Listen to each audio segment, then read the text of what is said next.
فور وقوع حوادث باريس الإرهابية سارعت الصين إلى الإعراب عن استعدادها للتعاون الكامل مع السلطات الفرنسية والمجتمع الدولي من أجل محاربة الإرهاب، داعية إلى تشكيل جبهة عالمية موحدة للتعاون الأمني الشامل بين الدول الكبرى.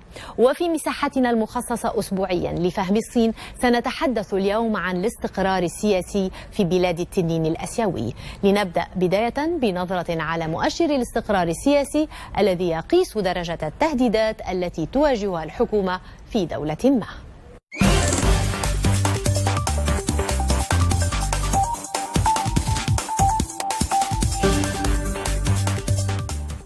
وللمزيد ينضم إلي من هونغ كونغ الخبير في الشأن الصيني السيد يوهان نايلاندر.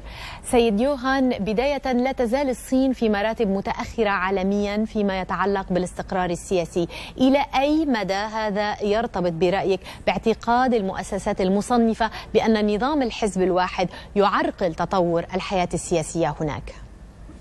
Well, the political stability is very complicated and very interesting issue, and it totally depends on from whose side you view it.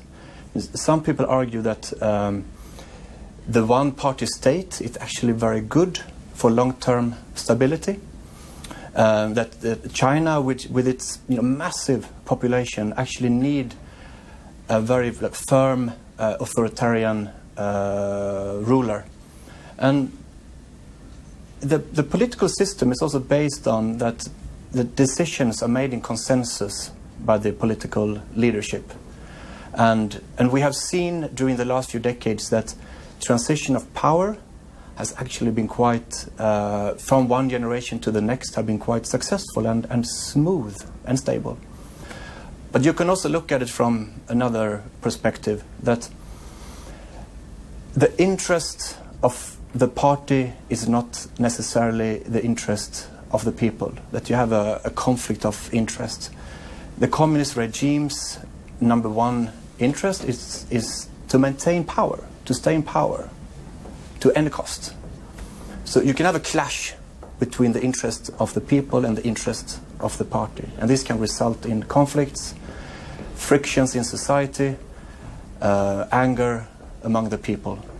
يوهان، هل الفجوة التي تتحدث عنها بين الحكم والشعب هي في اتساع اليوم في الصين؟ Yes, I think the gap between what the party want and what the people want is widening. We have seen a lot of demonstrations, protests, uprising all across the country growing recently. By some estimates, you have about 500 protests and demonstrations in China every day, and this number seems to be rising, and they can range from like labor disputes at the factory. It can be like minority people who are fed up. They are angry with how they are bullied and badly treated by local authorities, and it often boils down to like failed politics. And you can also see it among the super wealthy in the country. A lot of reports indicate that the super rich, the mega rich multimillionaires are actually leaving the country. Some estimates say like more than half, up to 60%, have already left or are planning to leave the country. And I believe that indicates that something is wrong in the political system, that there's a lack of trust, lack of belief in the leadership. ابقى معي سيد يوهان لنتابع تاريخا لبعض أهم الاحتجاجات الشعبية التي ذكرتها.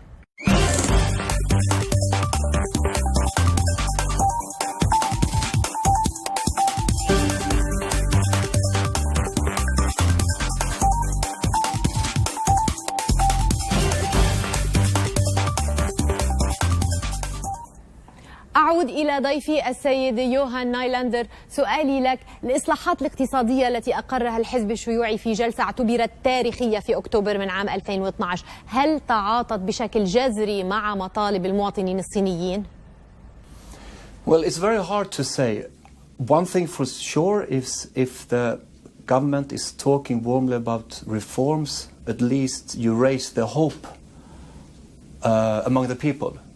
So then it's also very important to deliver on these reforms. But a lot of the reforms we see are quite low-hanging fruit. It's twists and tweaks of the already existing system.